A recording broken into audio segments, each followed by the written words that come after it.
I'll fight Wilder, winner of Ruiz Joshua, if they're available. If they're not, I'll give Del Boy another shot. He can't fight anybody else because his name is on a contract with mine. Just think about it. You've got all these heavyweight champions and all these famous sports peoples in your phone. Yeah. Yeah. You have a couple of beers. What are you going to do?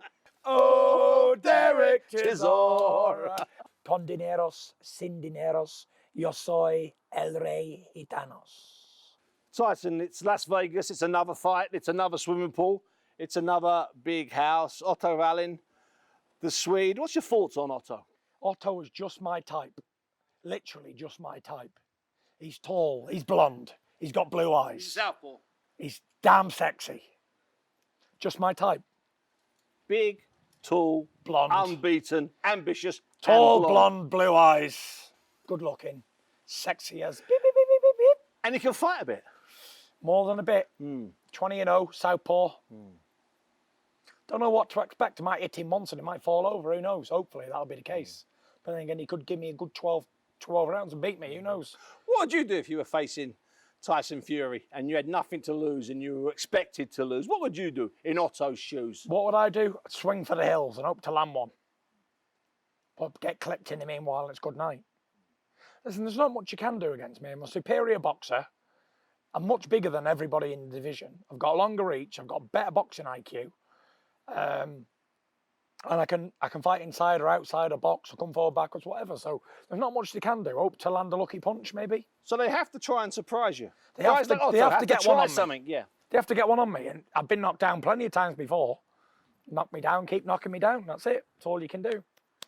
Anyone can lose a fight, can't they? Nothing's impossible.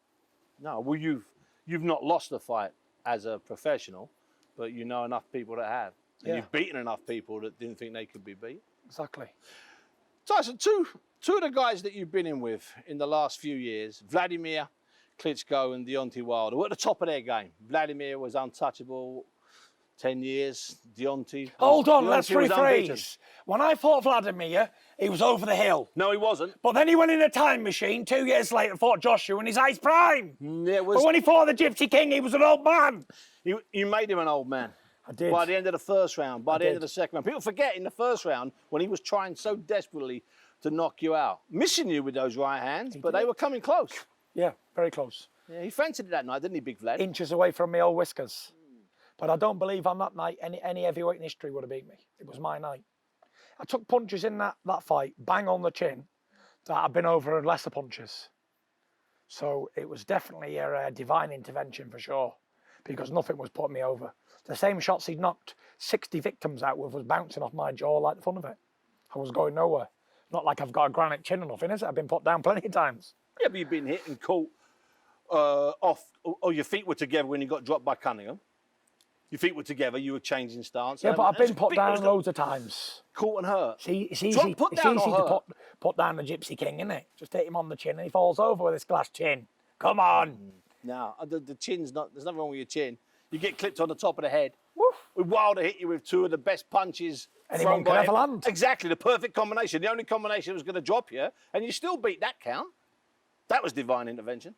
For sure. How did I get up off that floor? God's holy hands were on me that night. Lift me off the floor like he resurrected Lazarus. And he brought me back to life so I could tell this story. So I could help people who are suffering, just like he did. Is that why you were so relaxed in the ring after the fight? 100%. Look, the one you thing got I know angrier about... afterwards, but in the ring you were calm. Yeah, the one thing I know about boxing is, once a decision's been made, up until recently, I've never seen him change a decision ever in the boxing ring. And there's no point in crying over it because it is what it is. It won't be the first time. It surely won't be the last time. And you know what? I can do better next time. I won't win 10 out of 12 rounds. I've got to win 12 out of 12. And that's how we roll. And is that dependent on you having a fight before you in theory fight Wilder? Or could you go into a Wilder fight in February and not fighting other than the one on Saturday? I could go into a Wilder fight on Saturday. If I fought him after 3 years out the ring, then I have nothing to fear at all. Interesting, Wilder, because it's a simple question. Is he trying to avoid you? It may seem that way because he's on about I should step aside. Don't he think? I think he better beat me first. Get that unfinished business sorted. Because as far as I'm concerned, the rest of the world's concerned, he should have a loss on his record to the Gypsy King. But he's absolutely lucky that he's got a draw. Do you know what he said to me in the ring before the decision was announced? You know, when everyone was milling around in the ring and you were going over his people and he was coming over to your people, he said to me, he said, sometimes you lose. He said, sometimes you win, rather. Sometimes you win when you lose. That's what he said before the decision was announced. Listen, there was no losers in that fight. He put up a good fight. He proved he was on a world level and proved he could mix it with the best. And his popularity went from nothing to a lot for fighting me. And I proved that I could come back after all the time out and mix it back on world level. And that I ain't just a one-shot wonder. And no matter what happens, how many times you get put down, you can get up if you want to. So let's assume we're now in the middle to late September and negotiations start for the Wilder fight, even though in theory he's going to be fighting the Cuban Luis Ortiz. How late next year would you be happy with, or would you start to panic if he started putting roadblocks up February, March, April, May? Suddenly you're into June and July. No, the deal's done. There is no negotiating. It's all done, signed, delivered, done. For Feb? For Feb, yeah. Feb 22nd here in Las Vegas. The venue's been booked. Everything's done. The deal's been agreed. So we're both signed. So he has to break the deal not to fight you? Yeah. He can't fight anybody else because his name is on a contract with mine. There is no other bodies else he can fight. And do you think he will fight you? I think he will. He's got to, unless he wants to retire. Do you think he'll fight Ortiz before you? No. I don't think they're going to risk fighting Ortiz 2 months before they fight me.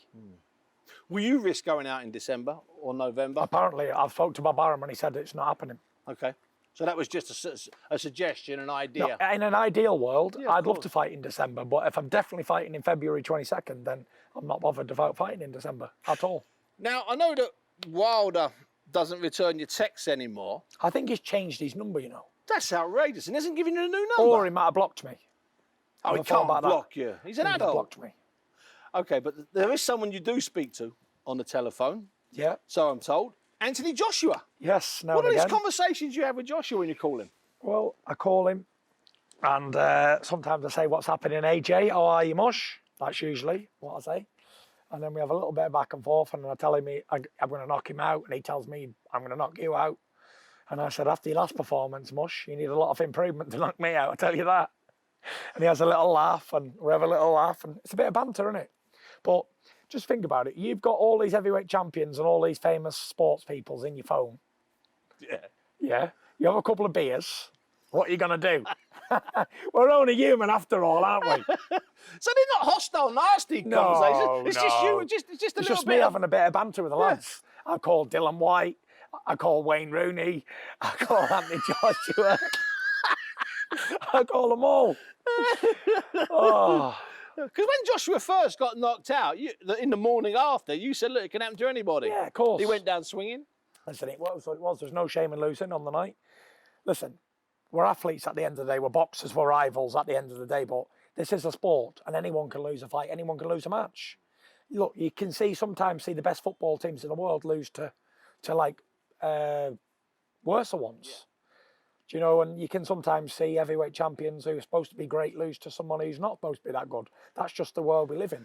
And of course that happened too. And that sort of stuff gives people inspiration, doesn't it? Yeah. So every now and again something like that has to happen to give the average man on the street inspiration and will to keep going.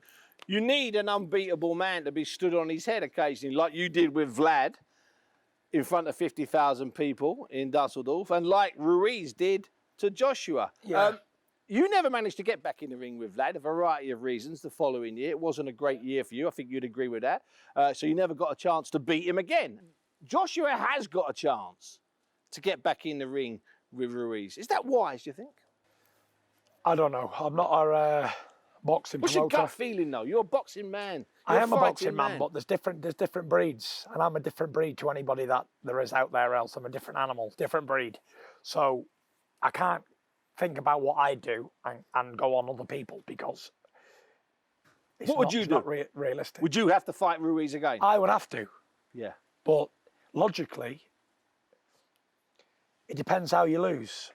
You know, we've seen it happen before where a man gets knocked out and then he has a rematch and he beats him in the rematch, immediate rematches. We've seen it with Rackman and Lewis, didn't we? Yes, we did indeed. Rackman caught him with a big punch in round 4 on the rope, bang, splattered him. But then in the rematch, Lewis was a bit more cautious and took it more seriously and splattered him in the rematch, immediate rematch. Yeah. So that was fantastic. But from where I was sitting, and I don't want to just keep going on about it because it's in the past and, you know, No, but your opinion on it matters. I feel like people think I'm trying to give a dig or whatever. Yeah. But from where I was sitting, it wasn't a lucky punch. It wasn't. No, it wasn't like he was losing all the rounds and he hit him and that was it. I thought he won like majority of all the fight. Yeah. Like from round 1 to the round whatever it was 7. So I see he's lost a bit of weight and he's been taking notice to what people are saying. He's got too much muscle on him and all that. But really, that can be taken out of context as well. You can't change a bull into a racehorse. It doesn't work like that. So, and a racehorse can't tow a wagon or a heavy load. It doesn't work. So if you take that big heavy horse and strip his muscle off and then put him in the same cart he was in trying to pull that heavy load again, he's not going to manage it. So it's horses for courses. So I think they're going to try and lose weight and try and move her a lot, but you can't do that in one camp. No. That takes a lifetime practice. We saw Tony Bellew tried to do it against Dusek. Tried to copy my style, but after 8 rounds, his legs went. It works, it's effective. It's effective. I've been successful 29 times in a row with it. But it's you something can't that you've learn been it working on overnight. for your life. Yeah. So what tends to happen is in new things, new camps, is when someone practices something in the gym for 8, 10 weeks, 12 weeks, and then they go in a fight and they try and do it. But as soon as they get clipped or they get tired, they revert straight back to what they once knew. I've seen it many, many times. And as soon as he holds his feet and starts to fight back, he loses, in my opinion. That's when he gets caught again. But if he can get on the jab and box and move, which I've never ever seen him do, amateur or pro, for 12 rounds, which is for a heavyweight, it's a very hard thing to do. At some point, he's going to have to stand and fight. Simple. And if he keeps running away from Ruiz with a jab, he's not got the footwork to do that. Work on what you're good at. And just make that better. And make that better. Tighten your defence up and go forward and smash them. Like Hulk smash. So a bit like you from Wilder last year. Work on what you're good at. Listen, just do what you're good at better on the night. And therefore, no one's in doubt. That's it. You can only do your best. And if it's good enough, you'll win. And if it's not good enough, you lose to a better man. Shake the man's hand and forget about it. That's it. We saw Tony Thompson lose to Vladimir Klitschko. Yes. Worked his way back into contention and got another shot at Vladimir Klitschko. Unfortunately, he lost again in 2 compelling fights, 2 good fights, but he still lost. Have clawed his way back. Yeah, and this is what Joshua will do. We saw David Price and Tony Thompson. He lost the first fight by knockout, went back straight away, lost the second fight by knockout. In my opinion, he should never have fought Thompson again, maybe 5 or 6 fights later down the line. It messed his career up. Maybe this could be the same for Joshua because without being a harsh critic, but if he loses to Ruiz the second time, where does he go from there? It's tough. Well, it's always going to be big fights in England. Drop back down, fight Dylan White at home maybe, or get a couple of tune-up fights, European level or stuff, and then go again. Frank Bruno done it 5 or 6 times. You know, many fighters have done it in the past. But it's hard. But it is hard, but it depends how much you want it as well, doesn't it? Like, with Big Frank, one of my all-time heroes, he really wanted to be a fighting man, didn't he? He really loved the game. He wanted that title. He wanted it. He wanted it. And no matter how many times he got set back, he trained hard, he dedicated, and he finally got it again, didn't he? He finally got the title. You can never, Oliver McCall. Never doubt his guts and his bravery and his determination. And just because you lose a fight, what does that really mean? Does it mean you're no good or you never was any good? Or what does it mean? Could you fight your way back after 2 losses, back-to-back losses? Could you? Would you still have the desire to fight back? Do you think? Yeah, listen, Vladimir had 3 losses, didn't he? All knockouts. Bad ones. Yeah. So, you know, and then he went on and reigned for the next 10 years after that. So a couple of losses don't really mean a lot, but it's what's up here as well. Mentally, does it affect you as a person and as a fighter? Because 2 damaging losses in a row can. Depends what type of character you are, what type of character you're not. And the difference in Vladimir and AJ was Vladimir had the build, but he never used it. He had that athletic, long build, but he used to fight like that, like typical European style, and walk into big punches, where Joshua, he doesn't really have that. He has a muscular strong build, but he doesn't have an athletic build where he can in and out, move around for a long time because it takes a lot of energy, all the muscle. And you can't build that in a 6 week, 7 week, 8 week, 9 week camp. No, I think you do what you got at, go forward, try and smash him. But you want Joshua to win because it still creates that buzz, that potential that one day you and him will fight one day. Well, to be honest, it doesn't really make a difference to me who wins out of that fight. Okay. Because me versus Joshua in England is always going to be a big fight. Even if he loses 3 or 4 fights more in a row, there's always going to be a big fight there for me and him. Just because you lose a couple of fights, it doesn't mean your status goes down, really. He's still going to be a high-profile name in the all around the world. Sure. So there'll always be a big fight at domestic level with rivals. Just like Amir Khan, how many fights has he lost now in a row? And even if Kell Brook loses a load, there's always going to be that fight where, Kell Brook versus Amir Khan or British Showdown. It's going to be of interest. So even if Ruiz beats Joshua again, it's not a negative for me because either one of them is a big fight for me. And you'd like Ruiz? Yeah, listen, I am going to fight them all. I know you fight any man, but you'd like Ruiz? Yeah, listen, I'll fight Wilder, winner of Ruiz, Joshua, if they're available. If they're not, I'll give Del Boy another shot. So that takes you, we'll come on to Del Boy in a moment. So that takes you up to the middle of 2021. What will you be then, about 32 years of age? No, I'll tell you where it take me. I've got Wallen here, September. Yep. February 22nd, Wilder, hopefully, if it's definitely happening. Yeah. Yep. And then the rematch, I want it to be in June. June or July. Oh, so a quick one. Quick one, yeah. Okay. And then, providing I get through that all right, unscathed, I'll fight in December. So you beat Wilder in the rematch, and therefore you have a third fight with Wilder. So it's 3 fights with Wilder, and then the winner of Joshua and Ruiz later in the year. Yeah, but if I beat Wilder in such a style where he doesn't want a rematch. Yeah, of course. Because they have rematch clauses doesn't mean he always activate them.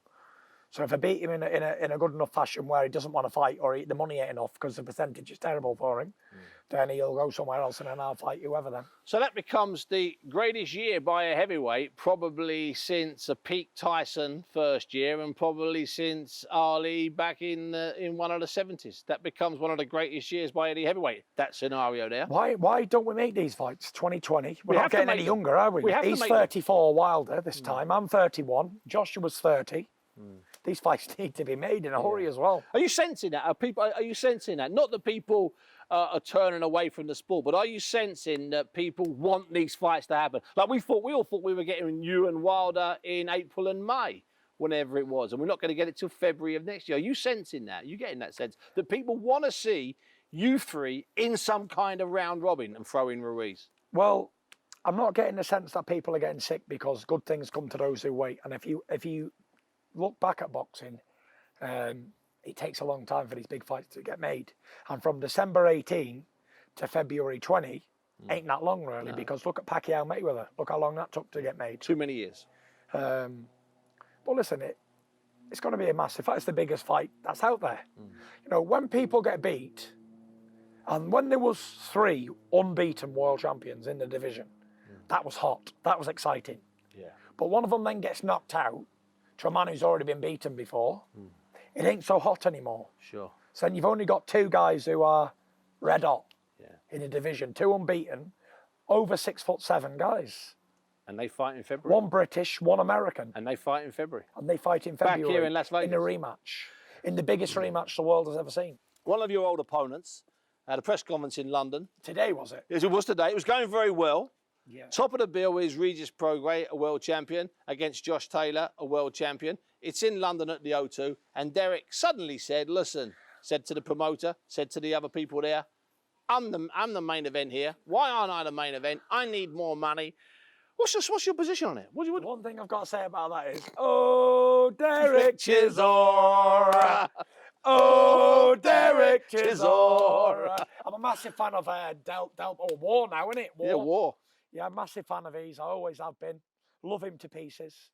And you got to admit, this is a pay-per-view show because of Del Boy. Yeah. War Chisora. Because of all those fights he's veteran. They fought everybody, never ducked nobody. Yeah. Give everybody great fights. Fights with you, Klitschko. Everybody. Dylan White. All so those rounds. Like the losses, the comebacks. He's had more lives than a cat and he keeps coming back. Got to remind him, haven't He's you? fighting Parker, 2 world-class top 10 heavyweights in London at the O2. You've got a guy from Edinburgh and a guy from somewhere in America. Louisiana, who's topping the bill at the O2. You know, Josh Taylor's a good friend of mine, and I think he's a fantastic boxer. But I've got to give props to Del Boy. He should be top of the bill. He deserves it. And without him, it's not a pay-per-view show, let's face it. But I've got to say, Callum Howland is the most must-watch person on interview ever. He is the most watch boxing promoter interview in the ever. world. He is my favourite to watch on video. Yeah. Now, before I leave you by the pool, and it's lovely sitting with you in this lovely heat, there's a famous quote from Marvin Hagler. He talks about when you've got it all, it's really hard to get up at 6 in the morning. I've heard about in your silk pajamas. Yeah. Especially if the fight you're going into isn't one that scares you, frightens you, or motivates you. Hagler did it. The great fighters do it. And I have a sense that's something you can do, that you can treat every fight like it's the last fight, every fight like it really matters. Well, the way I look at my boxing career is every fight's the biggest fight in my life. Even if I'm fighting the local binman, that'll be the biggest fight of my life up until that point. I hear all these stories of Joe Louis and Muhammad Ali and Marvin Hagler and all these guys who say it was easy to get up at 5 in the morning when you're broke, and it's not so easy in your silk pajamas and your waterbed. But I find it totally the opposite. For it easier. I find it easier because if you've already got money in your bank account and you're already made and you're comfortable, then you've got nothing else to worry about. Yeah. All your problems of your early life when you never had so much, that's all on the back burner. Thank you very much. God bless you. And now I can really concentrate on my career. And you're enjoying it. And I'm grinding now. You can ask anyone in the gym, yeah? You can ask all these top-ranked guys. They're absolutely amazed by the Gypsy King because they've never seen it. They've never seen a heavyweight champion with plenty of money who grinds as hard as me. I grind like a man who's got 10 shillings in the bank. I'm going at it harder than I've ever gone at it at 31 years old. I'm up at 6 in the morning running. I train like a Trojan warrior in that gym. I train like a man who's in debt, millions in debt, fighting for his life. That's how I train. That's how I fight. I'm a different breed. I'm a different animal. They've never seen anything like this on US soil. They've never, ever seen it. Someone wrote a thing today. I read an article on Instagram. Boxing's been going since 1683, yeah? Or whenever it was, 1689. And to get a unique fighter like me, you've been waiting 500 years for it. You wait another 500 years for another one to come along. And I really do mean that. I swear to God I mean it. I'm a boxing historian when it comes to heavyweights. There has never, ever, ever been anybody like me at all. Not even close. Not one person. None. Unique sportsman and character. Unique. So we will wait, Steve, my old pal. He's been there from the beginning. Interviewed me, used to call me Errol Flynn when I had the lovely hair. And you did look like a when young I was a good-looking young 20-year-old as a professional. 20 years of age. 20 years of age, handsome rogue with the world at his feet. Oh, you talking about me or you? Yeah, you. And now at 31, you know, still at the top, still grinding like I was an amateur boxer somewhere in a local gym. And still good looking as ever.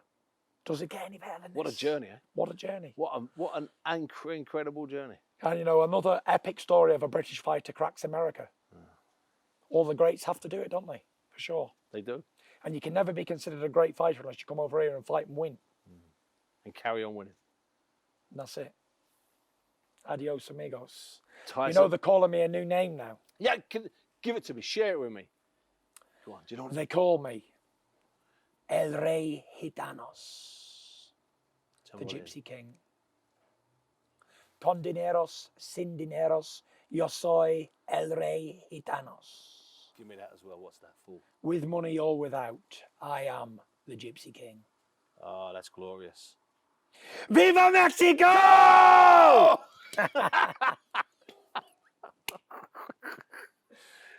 Boys, good. Peace out. Tyson